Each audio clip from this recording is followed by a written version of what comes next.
What's up, YouTube? Back out here in the garage today. Today we are on a 95 XJ. This is actually going to be my son's first vehicle, and we're getting ready to do some work on it.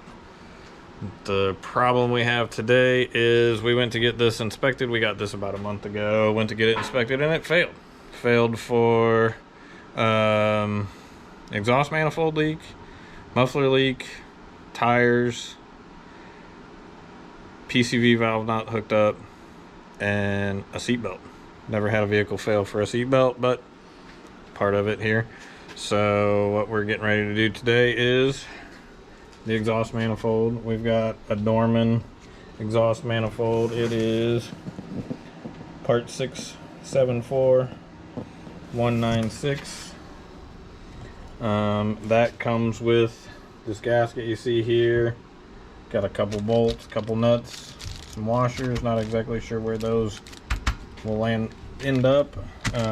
Came with this exhaust donut where the manifold meets the next pipe in line. And separately, I went ahead and I bought this hardware kit. Just new bolts. Like I said, again, this is a 95. But so that's our project for today. Unfortunately, I did forget to charge my camera, so I can only get you so close in there. But as this camera charges up, I'll get you a little closer, show you what we got going on. But we're gonna get started on this thing, and we'll bring you along as we get it done. What's going on, guys? Just wanted to kind of update you here a little bit. We did get the air box, normally sits in here. That's out, along with the hose connects to it. We've got all of the injectors unplugged, although we did crack the connectors themselves on about half of these, so we're gonna see what we can do to fix that. Right now we're just kind of working through unplugging a lot of this harness, because what we're gonna do here is this whole wiring harness is just gonna lay up out of the way once we get everything off of it. So yeah, we're coming along little by little. We need to chase this wire here down. Felt like there's a plug underneath that we need to get to. We will end up unhooking these fuel lines. Before we do that, we will loosen this, take this off. There's a Schrader valve in here that we can let the fuel pressure off, but I'm gonna put a rag down here before I do that to catch any fuel that might come out of that. But so yeah, nothing unexpected at this point. Again, like I said, just a lot of little things coming unplugged. I did break, there was a hose here that was old and brittle, and I ended up breaking it, that I'll have to find a replacement for. You know, just some of these old plastic things that are brittle from age, heating and cooling all the time. So like I said, just wanted to kind of show you where we're at here. Alright, YouTube, thought I'd give you an update here. We've really just fought to get that thing off, which this is our power steering bracket. Sits right here. I've got the bolts in place marking where they were. But the start of that fight was actually the power steering pump is now sitting over here. But there is a long tensioner bolt that came through from this side in. We'd started loosening that. I thought there was another bolt there that was, you know, holding, at least pinching it, keeping it from moving. Well, it turns out there was like 3. And then this bolt in the middle of the back, you actually have to take the pump out of the way, or at least slide the pump all the way off to one side to even get to it. So that turned out to be a bigger chore than I had thought it was going to be. But now you can see there's nothing left attached to the intake. We've sprayed all of the bolts. You can see here there, and so on and so forth down the line. We've sprayed with penetrating oil probably close to an hour ago now. But yeah, so we're getting there. That, like I said, getting the power steering pump detached from the intake was a much larger chore than I had anticipated it being. But I think we are ready.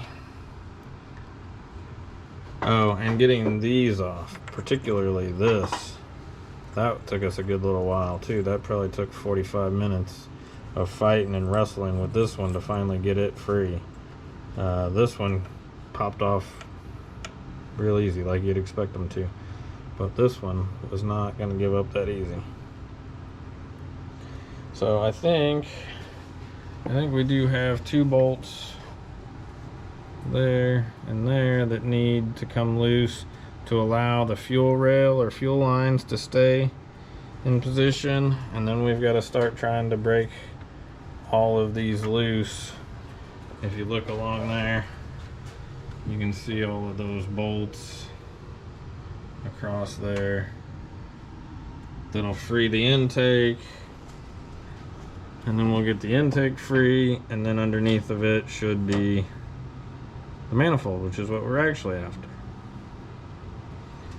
I did find while we're in here, I think this radiator hose is leaking, so I think we're going to replace that while we're in here. I do need to check to see if I can tell. That water pump does look newer, and if it's in good shape, then I'll just leave it and we'll replace this hose. But otherwise, we're getting there. It's definitely taking us some time, but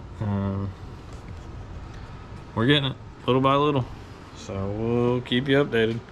See you in a bit. All right, guys, we're back. Well, just to show you where we're at. As you can see, we were able to get both the intake and the exhaust manifold off. It's not that it's a super difficult job. It is time consuming. The bolts on top,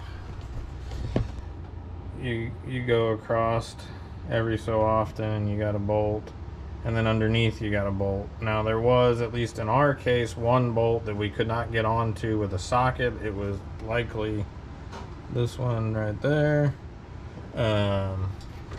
So we ended up having to use a ratchet wrench to get to that bolt. The exhaust came apart relatively well. There wasn't too much going on there, thankfully. So we got this out, and I wanted to show you, there was our problem. From what I've understood, and if you look here, you can definitely see that weld is cracked. But from what I understand, that these are known to crack like that. Partly because there wasn't any expansion there. If you look at the new one, these are expansion joints, one at each end, and that's supposed to help take care of that, keep those from wanting to happen again. But yeah, we're gonna do some other things while we're here. I think we're gonna go ahead. This lower radiator hose, I think I mentioned before, is leaking a little bit. We're gonna replace that. I think while I'm right here, I'm gonna go ahead and replace this motor mount, assuming I can find it. But we'll clean all of this up real good, get this all clean and ready to go back together with a new gasket. So yeah, that about sums it up. We are gonna put a new belt on here too while we're there. As you can see, we had to take this electric fan out of the way to help give us enough room to get the power steering pump that was in here out. Other than that, I mean, again, it is a time consuming job. I don't exactly know what time it is currently, but I'd like to say we've been out here for 5:45. I think we started around 1 o'clock and it's now 5:45, so we've been out here for a good while messing with this. But like I said, it's not that it's a difficult job. It's really not. It's more of a just getting in there and getting it done. So like I said, we're gonna take a run to the hardware store, see if we can find these few parts that we want, and we may just call it a night tonight and come back at this tomorrow. Thanks for sticking with us here, and we'll update you tomorrow. What's going on, guys? Back out here today. So we got this motor mount replaced this morning already. To do that, I used a jack, a block of wood under the oil pan, and raised that up enough to allow us to replace that motor mount. And I'm really glad we went ahead and did that. As you can see, that motor mount was split in a few different places. That tells me that the other side's likely the same. And the only reason I hadn't replaced that one, just we were kind of focused on this side of the engine, and it was nice to do it while we were here. Like I said, we got very easy access to the whole thing, and it went in as expected, supported the engine, new mount in place, run the bolt through it. Now we're getting ready to get this lower hose, which I have not drained the radiator, so we're gonna make a mess. We're gonna pull that hose. I do have catch can, or my catch pan down there. We're gonna do our best to catch as much of that as we can, and then we're on to getting this all cleaned up and ready to accept the new manifold and the original intake. So that's where we're at for the moment. Gonna keep you updated as we go here.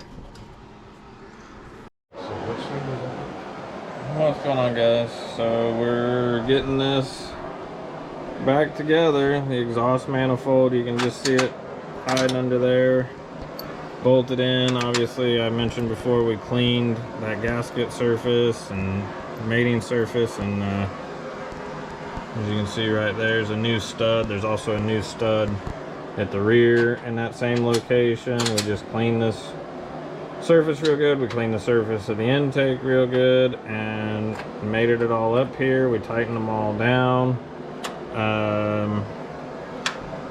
We're using Newton meters, and I've got the torque wrench set at what looks to be 27.1, although the manual says that it should be 31. It felt like they were pretty stinking tight to me. I was a little confused or concerned for over tightening, so I just went ahead and went with that. Right now we're in the process of getting this power steering pump bracket back in. You're not lined up. So as he's trying to get those started, I wanted to go ahead and show you what we had going on. We do still need to tighten the exhaust down below. That'll just be a couple bolts down there. I did go ahead and put the exhaust donut in there because of being difficult to get on there, and I was concerned for having room, so I went ahead and I put that on there. But right now it's just a matter of starting by getting this power steering pump back in. We'll get the fuel lines hooked back up and just start the reverse of everything we did from the beginning.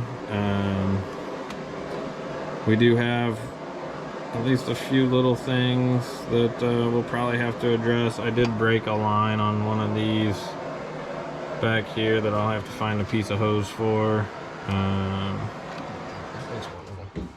But other than that, it seems like, again, it's coming together. I would say, you know, again, not a extremely difficult job, but very time consuming job overall. I'd say we were out here, what, like 4 hours last night, and probably the same today. I don't know what time it is currently or what time we actually got out here, so. But that's where we're at. So we'll keep you guys updated. Hopefully here before a whole lot longer, we'll get to hear it start up again. At least that would be the the hope, right? We don't want to go through all this and not have it start.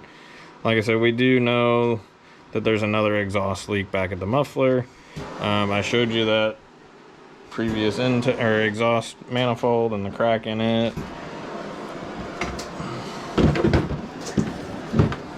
I'll just give you another look at that. There's your crack, and this weld is busted out. So definitely a bad manifold. But yeah, so we're getting there. We'll see you guys in a bit. What's going on, guys? So we've got this thing all back together.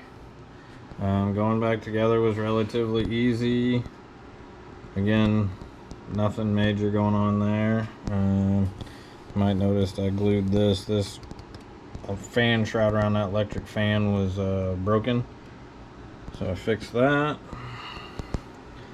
We got everything back together. The only thing I'm lacking, we need a piece of hose to go from that PCV valve to right there.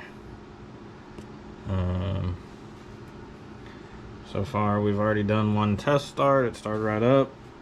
Right now we're working on filling up the antifreeze because we went ahead and replaced that lower radiator hose, but it sounds good. It sounds much quieter than it did before. Again, not what I would consider a extremely difficult job, but it is time consuming. This is probably close, at least, you know, for somebody just doing it in their garage. For me personally, this was probably 6 or 8 hours worth of work. Like I said, my son has been helping, and he's done a lot of the work himself, being that this is going to be his Jeep. So we're going to go ahead and start it up.